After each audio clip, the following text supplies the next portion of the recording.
Je vais vous raconter une petite histoire. Elle va peut-être vous faire des petits cauchemars. C'est mercredi après-midi, exactement 3h30. Julia part au foot. Oui, au foot.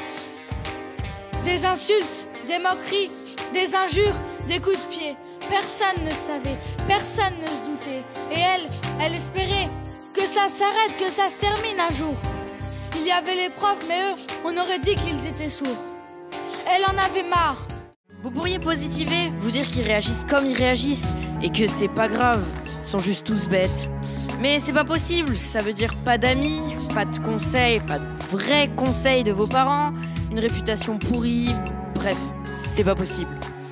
Remarquez, imaginez si tout le monde était pareil.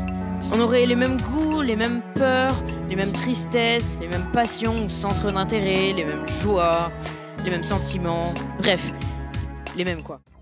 Moi qui marchais dans la rue, je regardais ce qui se passait dans la cité. Je vais vous raconter le jour où j'ai mangé des beignets. Non, ça c'est pour blaguer. Bon, j'ai vu une personne marcher, mais ça je m'en foutais. Le lendemain, la routine est habituelle. Je me réveille et là je vois une tarée. Comment la qualifier? Et moi qui me mêle toujours des problèmes de la cité, j'ai décidé d'aller regarder. Elle traitait tout le monde d'enculé, bouteille à la main. Elle criait si fort que je n'entendais même pas les sacs qui me parlaient.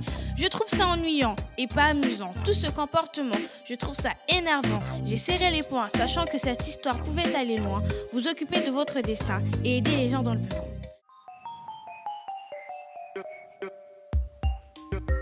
Il était une fois Lorraine, la reine du karaté, avec sa sœur Erza qui aimait chanter.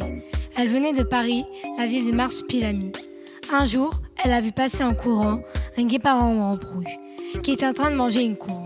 Sans réfléchir, elle l'a suivi jusqu'à un petit tunnel en forme de gel. À l'intérieur, elle aperçut une boisson en forme de feuille gelée, où était écrit « La popularité est pour vous ». Elle la boit et une bande magique s'ouvre tout au bout. Il venait de Misterville, qui était située sur une île, au beau milieu du triangle des Bermudes. La vie y était très très rude. Un jour, il vit passer en courant une souris qui mangeait des grains de riz pas cuits. Elle traînait une montre hors norme qui était bien trop énorme, en criant « Je suis trop en avance, beaucoup trop en avance ».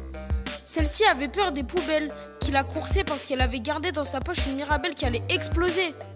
Sans réfléchir, il a suivi jusqu'aux égouts, puis il s'est transformé en doudou.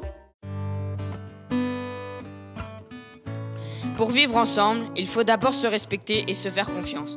Moi, les personnes à qui je fais confiance ou qui m'apportent beaucoup sont ma mère et ma petite sœur. Aussi, il faut vivre ensemble avec quelqu'un tout en le respectant. J'avais une peur bleue d'être un fantôme en étant petit, car déjà c'est dans le noir où il y a des personnes qui se mettent derrière vous.